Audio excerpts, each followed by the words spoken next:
Herkese merhaba arkadaşlar. Selamlar. Nasılsınız? Umarım iyisinizdir. 100.000 aboneye ulaştıktan sonra biz sizler için soru butonu açmıştık ve sizlerden de gelen soruları bu videoda cevaplayacağız. Öncelikle hepinize çok teşekkür ediyorum. Abone olanlara kocaman öpücükler. Evet, teşekkür ederiz desteğiniz için. Çok güzel yorumlar yapıyorsunuz. Biz de bu yorumları emin olun ki tek tek okuyoruz. Okumadığımız bir tane bile yorum olmayabilir. Açık yüreklilikle söyleyebilirim. Tabii ki mutlu oluyoruz yani gelen güzel yorumlara özellikle. %99'u da güzel yorum zaten. Bizi izlediğiniz için teşekkür ederiz. Abone olanlara özellikle daha fazla teşekkür ederiz. Daha biz de acemiliğimizi attıkça daha da fazla, daha da güzel içerikler olacağına eminim. Bir yola çıktık, devam ediyoruz sizlerle beraber. Öncesinde ben sana bir soru sorabilir miyim? Herkesin sorusundan önce yapmam lazım bir şey. Ben sana bir soru sormak istiyorum. Ne düşündün şu videoyu ben çocuğu yukarıda uyuturken ne düşündün de bana soru soracaksın merak ediyorum. Zor bir soru değil. YouTube'dan sonra seninle ilgili bir şey fark ettim. Ben de. Aslında bu sorunun cevabını ben kendim buldum yani. Bu soru gelmeden önce seninle ilgili bir şey keşfettim. Acaba Ceyda'ya da ben de bunu sorayım dedim. Cevabının, seninle alakalı cevabını bulduğumu sana sormak istedim. Ne geliyor acaba? YouTube'a girdikten sonra benimle ilgili bir şey fark ettin mi? Çünkü ben seninle ilgili bir şey fark ettim. Yeni. Daha önce fark etmediğim, bilmediğim. Sen acaba sende bir şey, belki de hiçbir şey fark etmedim diyeceksin. Bilmiyorum yani. Beklemediğim yerden çıktı soru. İstiyorsan ben cevap vereyim, sen düşün. Ben aynı soruya ben cevap vereyim arzu edersen. Bir dakika düşünmüş. Yok işte onu diyorum ya. Beni sevgilim. cevaplamış. Hayır onu Kendince. demiyorum. Onu demiyorum. Ben seninle ilgili bir şey fark edince acaba sen de fark ettin mi diye soru sonradan aklıma geldi. Ben cevabımı seninle ilgili önceden buldum zaten. Benim de şöyle aklıma şu anda geldi sen konuşunca. Normal şartlarda hatta bazen bunu videolarda da vurguluyorum. Normalde de Burak çok hızlı konuşan biri. Bazen yorucu olabiliyor. Bunu ben Burak'a sürekli söylerdim. Burak aslında hızlı konuşurken demek ki çok akıcı ve düzgün konuşuyormuş ve bunlar sizin dikkatinizi çekmiş ve Türkçesinin bu kadar güzel olduğunu sizler sayesinde Ben de. keşfettim. Ama ben hala Burak'a şunu söylüyorum. Gerçekten hızlı konuşuyorsun. Belki hani bu videolarda çok fark edilmiyor ama günlük yaşantımızda bir şey anlatacağı zaman gerçekten çok hızlı. I'll give it a shot. I haven't done it in a while here, so let's see. Freddy, the question situation using number challenge you when the caliber is indicated by the presence of pool table. Tabii ki benim de hatalarım var. Ben de konuşurken bazen doğru telaffuz edemiyorum. Farklı tonlarda konuşabiliyorum. Ama ben sende yani seyircilerimizin Türkçemin iyi olduğunu keşfettim benimle ilgili. Yani. Ay dur bak yine konuşamadım. Seyircilerimizin sayesinde bunu keşfettim. Benim Türkçemin olduğunu fark ettim. Konuşabiliyormuş. Evet sen zaten konuşuyordun. Çince konuşuyordun. Ben Türkçe konuştuğunu bugün fark ettim biliyor musun? Onun çekildiğinden haberi bile yoktu. Kadıköy iskelesinde bir başka yolcu onun videosunu çekti, sosyal medyaya yükledi. Sorduğun anda ben aydınlandım hayatım. Türkçe konuşuyor. Şöyle ben de ne keşfettim biliyor musun? Şimdi ben seni tabii çok uzun süredir tanıdığım için her zaman zaten böyle tatlı, iyi niyetli, çok iyi bir insan olduğunu zaten biliyorum. Yani bu veya hiç işte ne bileyim ben egoları olmayan falan. Böyle bir insan olduğunu zaten biliyorum. Ama demek ki oynadığın karakterlerden ötürü genelde böyle kötü insan, işte kötü kız falan oynadığın için gerçekten o kadar özdeşleşmişsin ki ben insanların seni öyle düşündüğünü bilmiyordum ama çok fazla yorum okudum. İşte Ceyda Hanım biz size oynadığınız karakterlerden dolayı pek sevmezdik veya ne bileyim sizin böyle olduğunuzu bilmezdik. Şimdi ya demek ki hakikaten çok iyi oynamışsın. O kadar iyi oynamışsın ki onu gerçekten sana öyle zannedilmişsin. Hiç öyle senin öyle zannedildiğini ben bilmiyordum. Yani çok fazla insan yazdı. Beni acayip şaşırttı bu. Dün gece Emir senin ayaklarını yerden nasıl kestiyse hala indirememişsin ayaklarını yere. Ben vardım. Sizi Çok bir de şaşırdım. ön yargı yapanlar sizi. Arkadaşlar yani bu arada teşekkür ederim ama evet böyle bir algı var. Tabii dizilerde farklı karakterlerde oynuyoruz ama bizi lütfen dizilerde oynadığımız karakterde zannetmeyin. Onlar televizyonda bizim hayali canlandırdığımız karakterler. Ben normalde nasılsam şu anda bu videoda gördüğünüz gibiyim daha doğrusu. Ama tabii ekranda oynadığım karakterde farklı bir şeye bürünüyorum. Bu çok kişiden geliyor. Yani bu yorumları şu anda ben de senin gibi okuyorum. Herkes Evet, aynı şekilde çok ilginç yazıyor. değil mi? Aynen öyle. Bir de aslında ben küçük bir şeye değinmek istiyorum soru cevaba başlamadan önce. Bunu söyleyeceğim çünkü her koyduğumuz videoda muhakkak bir 4-5 kişi böyle bir yorum yapıyor senin için ve ben hani bunu bu şekilde cevaplamak istiyorum. Bazen videolarda diyorlar ki Buğra Bey Ceyda'yı çok lafını kesiyor. Sürekli acaba sinirli davranıyor.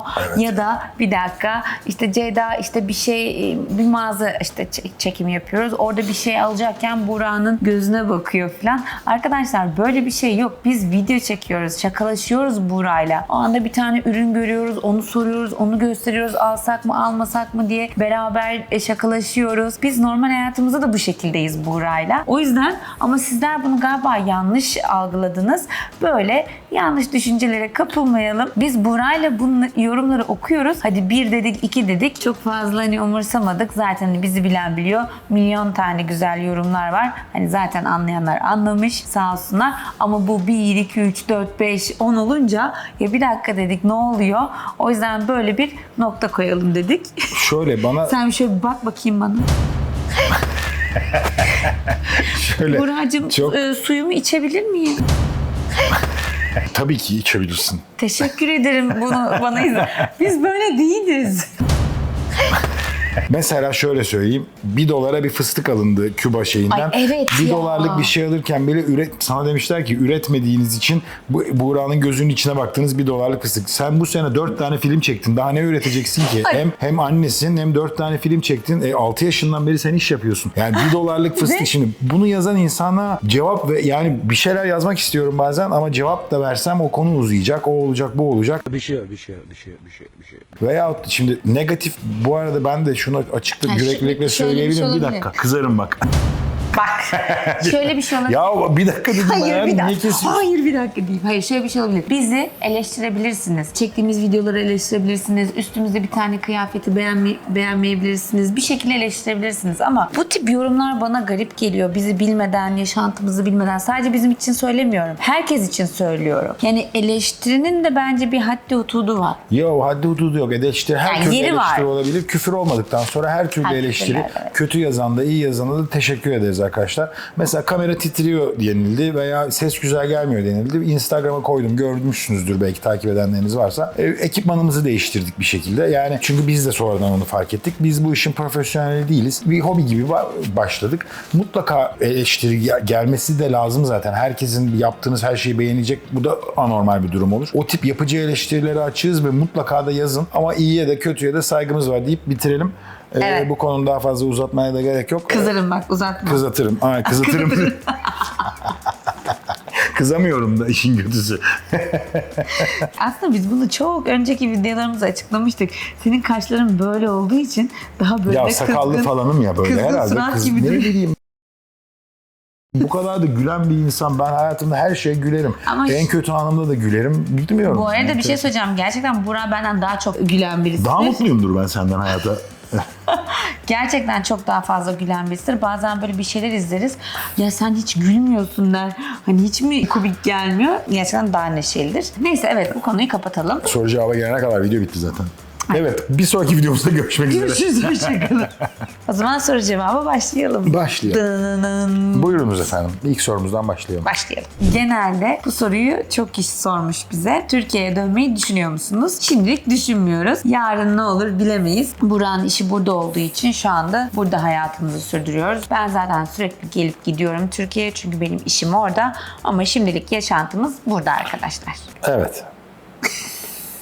Cevap? Yani insan hayatı bu. Hiçbir şey belli olmaz. Bu aralar bir taktım Barcelona'ya taktım. Neden bilmiyorum. Acaba diyoruz Barcelona'ya mı gitsek? Yani tabii hayal görüyorum tabii şu anda. Bütün işim gücüm her şeyim burada yani. Acaba böyle bazı şeyleri rölantiye alsak da veya o işleri benzerlerini orada yapabilir miyim veya buradan uzaktan kumandayla götürebilir miyim diye düşünceler var. Kısmet. Belki 5 sene sonra falan bir Barcelona olabilir. Ama Türkiye yok yani. Şu anda ufukta görünen bir Türkiye planı yok ama bu insan hayatı belli olmaz. Belki 15 gün sonra gelir yerleşiriz tekrar. Bir başka soru. Taçuma Türk gelenek göreneklerini ve bayram adetlerimizi öğretmeyi düşünüyor musunuz? Örneğin el öpme, işte yeni kıyafetler. Evet zaten tarlaya her iki tarafı da gösteriyoruz. Sonuçta Amerika'da yaşadığımız için ve okula gittiği için burada arkadaşlarının da gelenek ve göreneklerini görüyor, bayramlarını görüyor, buradaki aktiviteleri görüyor. Ama biz de kendi içimizde zaten en önemlisi Türkçe öğretiyoruz. Hiçbir şekilde tarlayla İngilizce konuşmuyoruz. Her daim Türkçe konuşuyoruz. Türkiye'den kitaplar getiriyoruz. Sürekli müzik Özellikle Türkçe kitaplar dinliyor. Türkçe bir şeyler izletiyoruz. Bayramlarda da işte kızım bu bizim bayramımız diyoruz. Tabii daha yaşı küçük ama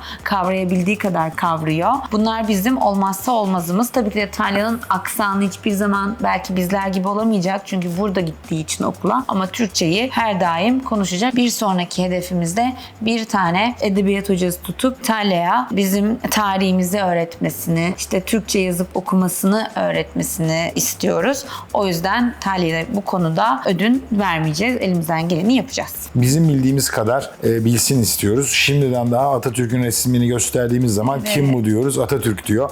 Gözüm doluyor her seferinde. Yani şimdiden derken bu arada konuşmaya başladığından beri anne baba dedi, Atatürk dedi. Yani gösteriyorduk hep fotoğrafını, evet, anlatıyorduk. Çünkü burada uzak olduğumuz için özellikle belki Türkiye'de olsam bu kadar hızlı öğretmeyebilirdim bile ama bu kadar uzak olduğumuz için bazı şeyleri erken öğrensin diye çaba sarf ediyoruz. Kesinlikle güzel bir soruydu. Teşekkür ederiz. Çok önem veriyoruz dediğiniz konuya. Bir tane şey var. Çalışma vizeleri, turistik vize falan onlarla ilgili bir soru var. Tabii o Bunu sen cevapla istersen. yok şöyle bu kadar hızlı bir şekilde cevaplayabileceğim bir konu değil. Profesyonel olduğum bir konu değil. Bununla ilgili bir video çekeceğiz zaten. Çektiğimiz zaman daha detaylı bir şekilde bu işin profesyonellerinden bu soruların cevaplarını alacaksınız. Ben burada bu konuyu anlatırsam bir video geçer zaten. Çünkü çok farklı opsiyonlar, seçenekler var benim bildiğim kadarıyla. Dolayısıyla bunlarla ilgili bir video çekeceğimiz için şu anda buna cevap vermiyorum. Sana bir tane soru var. Ne var? Buğra abi YouTube kanalına bulaştırdığın için hiç pişman oldun mu? Sizi çok seviyorum bu arada. Her videonuzu dört gözle bekliyorum. Teşekkür ederiz. Duydun mu soruyu? Buğra abi,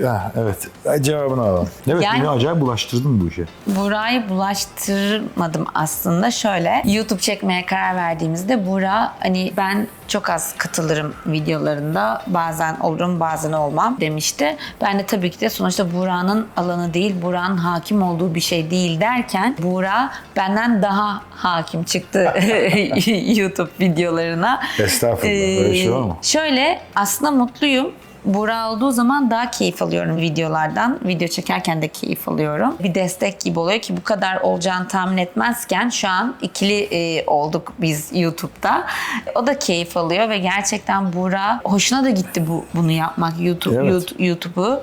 Gerçekten Buğra olmasaydı belki ben çoktan bırakmış bile olabilirdim. Çünkü gerçekten zahmetli bir iş, göründüğü kadar kolay değil. Sonuçta biz setlerde şöyle tabii setlerde çalıştığımız için o setler de zor ama sonuçta sete gittiğimizde kameramız hazır, ekibimiz hazır, ne çekeceğimiz hazır, oynayacağım şey hazır, her şey hazır ama burada kendin yapıyorsunuz. Gerçekten bazen böyle modum olmuyor. Yorgun oluyorum çünkü işte Talya ile uğraşıyorum. Çocuk ev derken ama Buğra hadi çekmemiz lazım, videomuz yok. Şöyle yapalım, böyle yapalım derken bana böyle bir enerji veriyor. O yüzden aslında bulaştığı için mutluyum. Bir şey söyleyecektim, unuttum. Cevap verdim. Zaten bana sormuşlar. Yok ben ne söyleyecektim ya?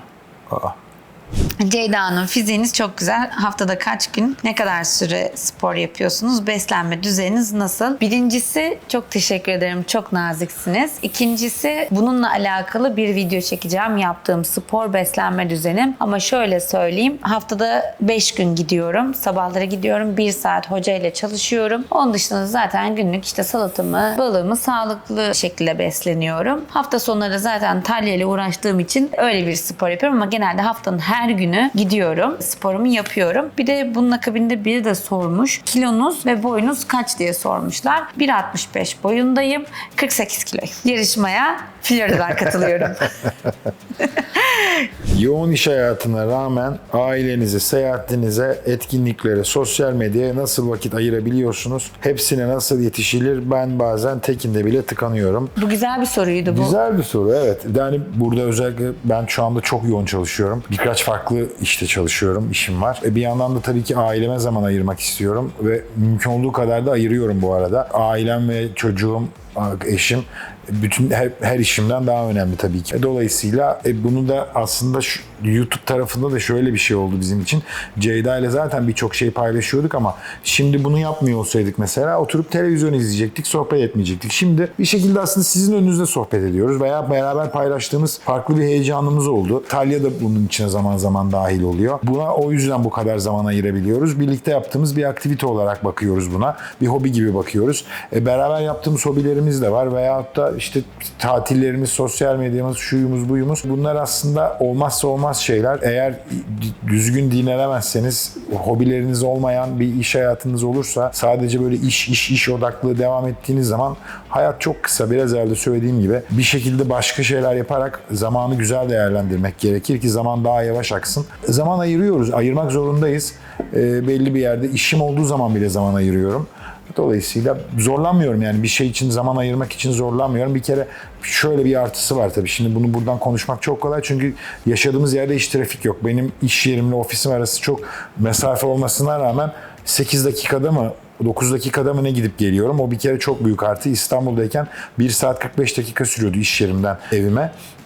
Trafikte zaman ölmediği için o aradaki farkı zaten evime yansıtıyorum. O yüzden İstanbul'da yaşasam tabii bu kadar rahat konuşamazdım. Yani bunu da şimdi böyle anlatıyorum. Sana demek kolay dersiniz ama öyle. Ben var ya buraya böyle gömüldüm, nasıl olacak bilmiyorum. Neyse, şimdi diğer soruya geliyorum Buğra Beyciğim. Evet, hadi bakalım. Ünlü olduğunuz için mi ev ve günlük videolar çekmiyorsunuz? Bu soru sana çünkü ben ünlü değilim. Bu soru sana direkt. Ben sana Sen cevap de ver. kendi çapında ünlü olmaya başladın. Yok, ben de bu soru bana göre değil, yani senin sorun. Şöyle, zaten yavaş yavaş günlük videolarda çekiyoruz. İçeriklerimizin arasında var.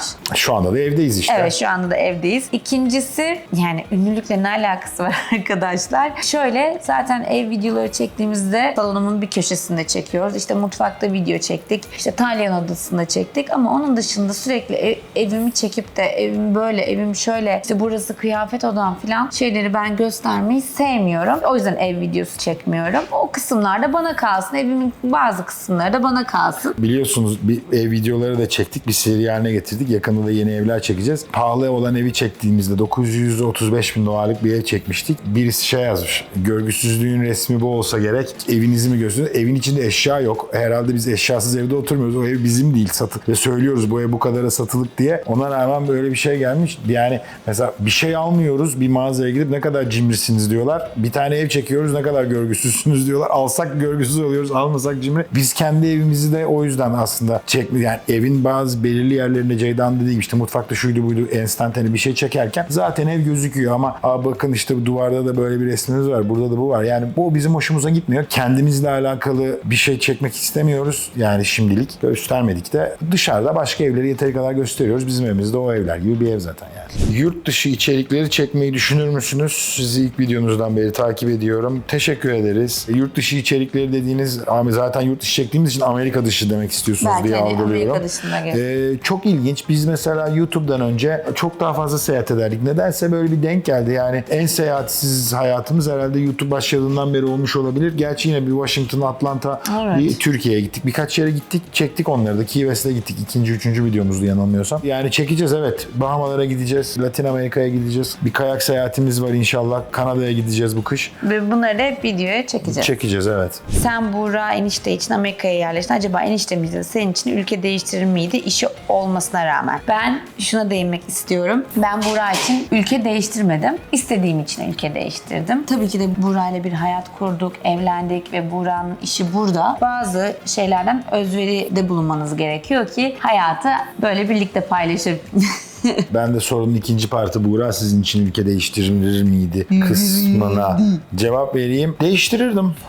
Değiştirirdim yani, beni o ülke bu ülke bağlamaz, beni ailem bağlar, ailemin mutlu olduğu yer bağlar. Ülke değiştirir miydi derken, eğer Amerika'dan daha iyi olanaklarda olabileceğimiz bir ülke olursa tabii ki değiştiririm. Yani şimdi Ceyda garip bir yere bir şey oluyorsa, yani ne bileyim ben, tehlikeli bir ülke düşünürüz, zaten o da gitmez ama ailecek gidemeyeceğimiz bir ülke olursa Ceyda'yı oraya gitmemesi için ikna ederdim ama bana gelip dese ki mesela Avrupa'da böyle bir iş aldım, bir süre Avrupa'da yaşamamız gerekiyor. Eğer hayatımızı orada idame ettirebileceğime inanırsam tabii ki. Kısa bir soru, bunu hemen geçiyorum. Bana sormuşlar kaç yaşında evlendiniz? 30 yaşında evlendim. Şimdi diğer soruya geçiyorum. Şöyle bir soru var, buna cevap vermek ister misin? Tamam, bunu sorayım mı ben? Sor peki. Türkiye'de özlediğiniz 5 şey ne? Yani Türkiye'de gelseniz ilk yapacağınız 5 şey. Ben söylüyorum. Söyle. Birincisi ailemi görmek, tabii ki de ilk seçeneklerimin arasında. İkincisi doktorlarım. Yani Türk doktorları vazgeçilmezim. Türkiye'deki sağlık sistemi. Üçüncüsü dişçi işçim. 4. cilt bakımım. 5. hamam. Hamam olmazsa olmazım arkadaşlar. Allah. Ve tabii ki de işlerim. Hiç bak şimdi Buğra diyecek. 1'incisi Kebap. 2'ncisi köfte. 3'üncüsü Hayır. kebap. Hayır. Tabii ki ailelerimizi özlüyoruz arkadaşlar. Yani kebap falan değil. Burada da kebabın kralını yiyoruz. Birincisi tabii ki ailem. İkincisi arkadaşlarım. Arkadaş ortamım. Yani benim de arkadaşlarım onu. Doktorlar falan değil. Her zaman doktorlar da başımızın tacı ama inşallah hiçbir zaman ihtiyacımız olmasın. 3. Kebap.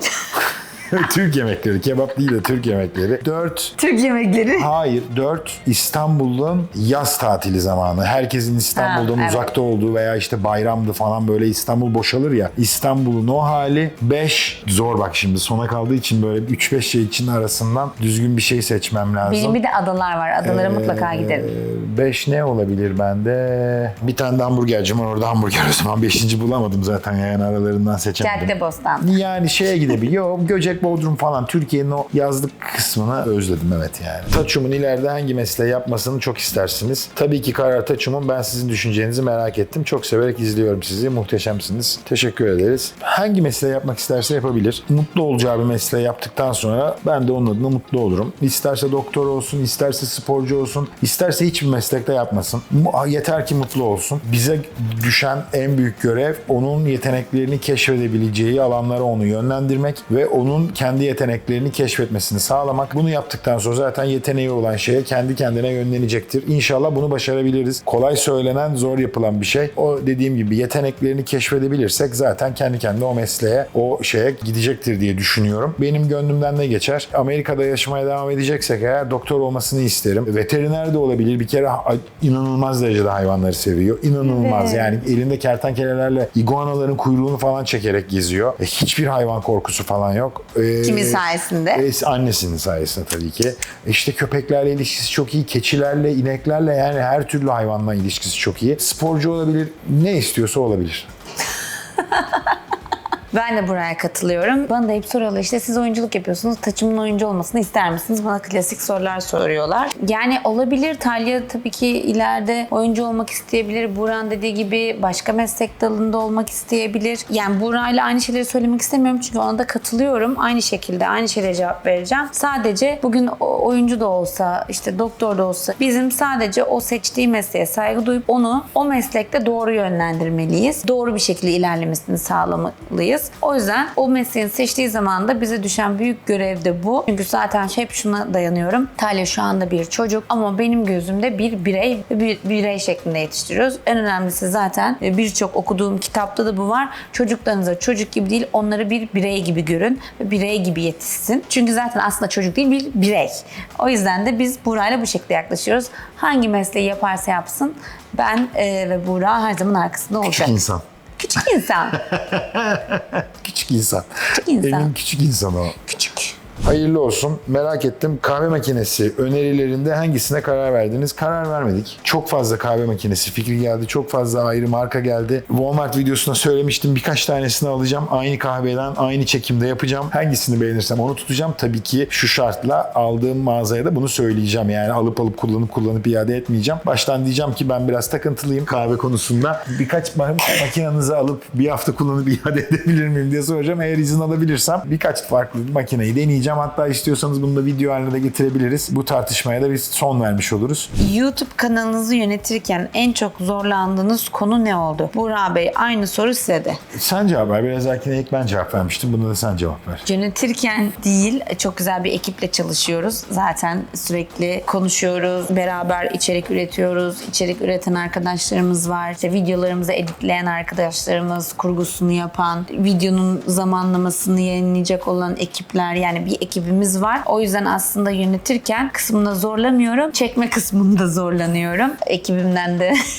buradan gerçekten hepsini çok seviyorum. Ama bazen gerçekten zorlandığım en büyük nokta bu. O anda çekmek istemiyorum. Gruptan mesaj olarak Ceyda çekmeliyiz, yapmalıyız, yetiştirmeliyiz. İşte editlememiz var, onu var. Alt yazısını koyacağız İngilizce olarak. Lütfen biraz daha, lütfen biraz daha diye ufak ufak uyarılar gelmeye başladı. O yüzden aslında benim zorlandığım konu bu. Benim de benzer. Çekim saatlerini ayarlama konusunda zorlanıyoruz veya çok yoğun geçirdiğim bir günden sonra bazen konsantre konsantre olamıyorum. Aynı şeyleri birkaç kere de çekmek zorunda kaldığımız yerler oluyor. Ama çok da zor. Yani biz şöyle bir güzelliği var bu kanalın. Biz hiçbir şey zorlama bir şey yapmıyoruz. Tamamen yani bu şu anda bu kamera burada olmasa da biz aynı şekilde bu soruları arkadaş grubumuzla cevaplıyor da olsak aynı şekilde cevaplıyor oluruz. Çok doğal bir şekilde çekiyoruz bence. Neysek öyle çekiyoruz. Dolayısıyla çekim tarafında değil ama zaman bulma konusunda, zaman yaratma konusunda bazen zorlandığımız oluyor. Onun dışında çok zorlandığımız bir şey yok bence. Bana sormuşlar ki bununla alakalı video çekmiştim. O videoyu izleyebilirsiniz. Saç videosunu. Saçınız kendi rengi mi, boyuyor musunuz? Saçlarım kendi rengi. Boya yapmıyorum. Hatta bayağı 12-13 yıldır saçlarımda boya yok. Kendi rengim güneşten açılıyor zaten. Çok nadir arada İstanbul'a gittiğimde saçlarımın uçlarına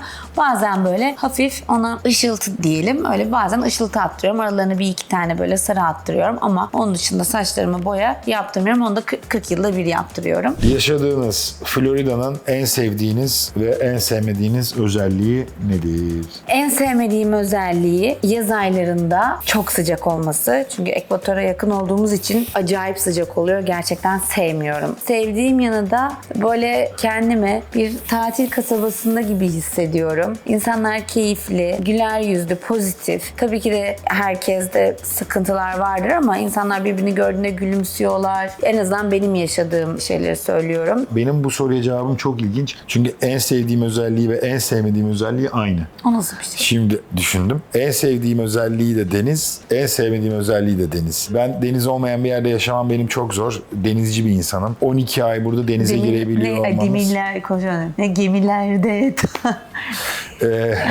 12 ay denize girebiliyor olmamız, denizin üzerinde yaşayabiliyor olmamız, sahillerde yaşayabiliyor olmamız. Aynı zamanda da Anladım şimdi.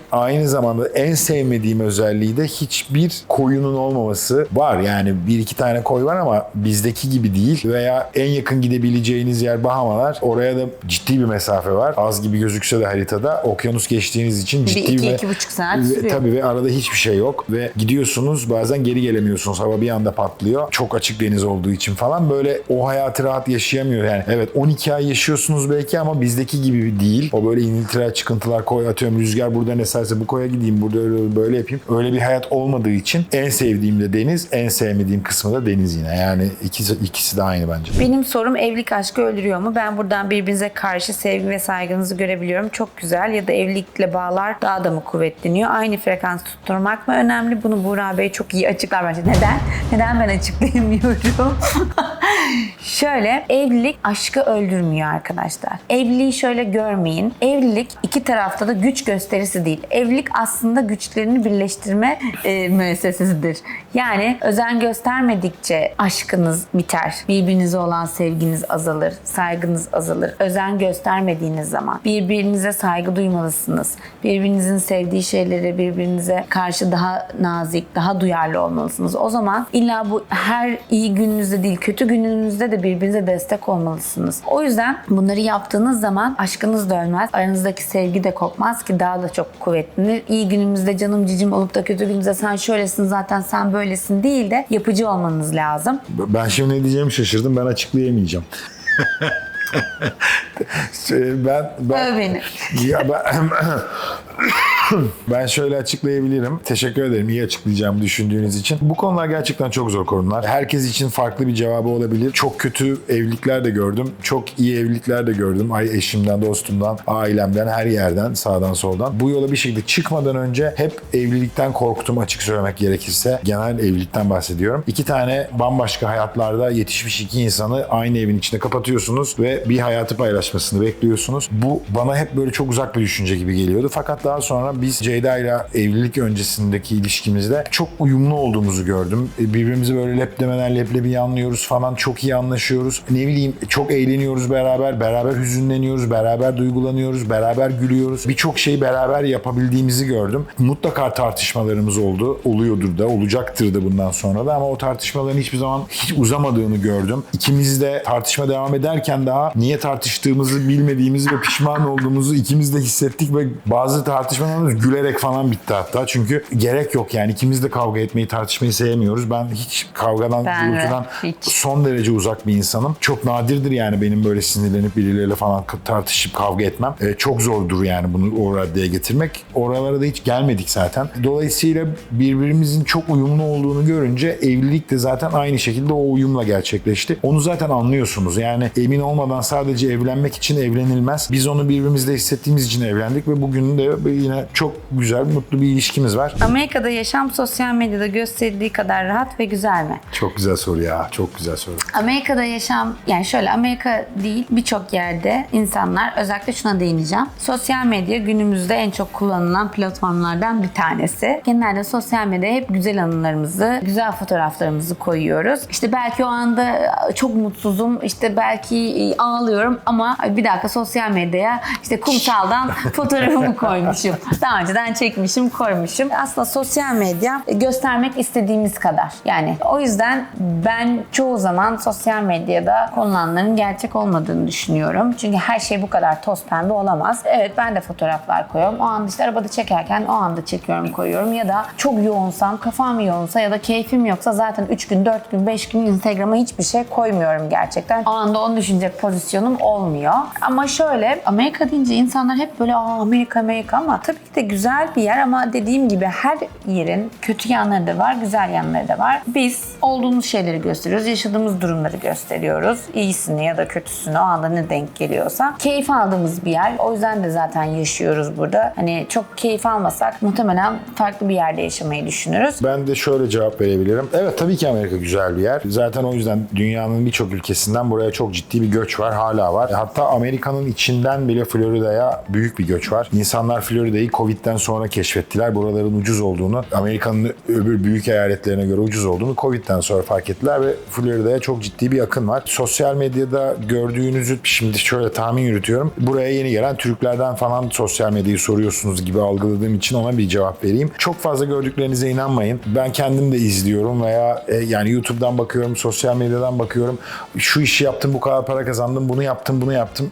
Bu kadar para kazanıyorsan neden kendine rakip yaratmaya çalışıyorsun o işleri anlatarak diye düşünüyorum ben her zaman. Ve bu tip şeylerin her zaman sonunun kötü bittiğini çok kere gördüm. Yani her şey tabii ki sosyal medyada gördüğünüz gibi değil. Her yerin, her hayatın zorlukları var. Burada da iş hayatı gerçekten çok zor. Belirli bir sistem var. O sisteme adapte olmazsanız sistem zaten sizi kendi dışına atıyor. Dolayısıyla buraya adapte olabiliyor olmanız lazım. Bir soru vardı. Genelde videolarınızda sokaklarda hayvan görmüyoruz. İşte kediydi, köpekti. Bunun sebebi var mı demişler. Şöyle, burada sokak hayvanı göremezsiniz. Burada sokak hayvanı işte iguanaydı, börtü böcekti görürsünüz. Öyle genelde çoğu insan sahipleniyor köpekleri, kedileri. Burada hayvanların gerçekten ciddi kanunları, hakları var. Bir şey ekleyebilir miyim? Geçen gün sen bir tane iguana çekmişsin bir tane videomuzda. Bir tane yorum vardı. Dikkatimi çekti. Hazır konu buyken ona bir cevap da vereyim. Çünkü aynı benzer bir şey. Amerika'da da sokakta kedi köpeğe izin vermiyorlar ama dinozor gibi hayvanlar sokaklarda geziyor yazmışlar. Onların gezebiliyor olmasının sebebi şu. Timsahlar tabii ki gezemiyor sokakta ama timsahların da hakları var. Çünkü diyorlar ki bu iguanalar ve timsahlar zaten tropik iklim. İnsanlar burada yokken de burada zaten yaşıyorlardı. Bunlar buranın hayvanları. Biz onların yerlerini gelip işgal ettik diyorlar. Onların sokaklarda olmaya hakkı var veya onlara zarar vermememiz gerektiğini söylüyorlar. O yüzden sokaklarda bu kadar rahat bir şekilde iguanalar gezebiliyorlar. Buğra Bey Amerika'da asıl ne iş yapıyor? Yani kendi mesleği nedir ve ne iş yapıyor diye sormuşlar. Şöyle, ilk geldiğim yıllardan beri inşaat sektörünün içindeyim. Eski evleri alıyoruz. Pardon, normalde mimarsın ama. Normalde mimarım tabii. Ondan evet. sonra. Normalde mimarım, evet. Eski evleri alıyoruz, içlerini yapıyoruz, satışa uygun hale getirip satışını yapıyoruz. Kiraya uygun olanlar varsa kiracısıyla beraber satıyoruz. Yüksek oranda kira getiriyorsa. Florida'nın gelişen yeni şehirlerinde uygun fiyatlı inşaatlar, sıfır inşaatlar yapıyoruz. Kendi bölgemizde de lüks inşaatlar yapıyoruz. Aynı zamanda bunun yanında ortağı olduğum bir emlak firması var. Günlük olarak orada da çalışıyorum. Ve bir de biz zaten videosunu çekmiştik. Amazon, eBay, Walmart, Etsy gibi platformlarda satış yapan, müşterilerimize hizmet veren bir lojistik ve depolama merkezimiz var. Şimdi çok yakında Türkiye'ye de açacağız. Türkiye'den tüm Avrupa'ya, Amerika'ya ve Orta Doğu'ya satış yapan müşterilerimize hizmet vereceğiz.